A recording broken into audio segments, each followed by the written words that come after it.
দেখি তো, দিদুন মশারি টানাইছে। মশারি টানাইলেই কতগুলো বেদ্যুপ মশা এসে প্রত্যেক রাত্রে ডিস্টার্ব করে। মশাই, এই দেখি তো, তোর কলজেরা কত বড়। আয় পারলে আমার সামনে, দুইটা চটকানা দিয়ে তোকে আমি ভেস্তাই দেব।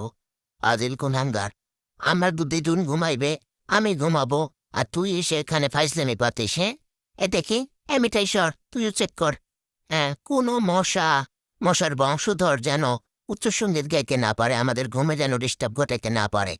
আজিলের দল আমার দিদুনের কানের কাছে ভ্যান ভ্যান ভ্যান ভ্যান করবে। হ্যাঁ, আমি না হয় এই কোনায় একটু শোবো। হ্যাঁ, আমি তো এখানেই শুই। দিদুনের কানের কাছে ভ্যান ভ্যান করবে তো আমি আজকে এই পাহারায় বসলাম। মশার একদিন আর আমার একদিন, যা থাকে কপালে। ফাজিল কোনহামদার, মশার বংশ একেবারে নির্বংশ করে দেব। হুম, আমার দিদুনের সাথে ফাইজলামতি, এসব ফাইজলামি আমি একদম গ্রহণ করব না। দিদুন, তুমি শুয়ে পড়ো, আমি আসি পাহারায়।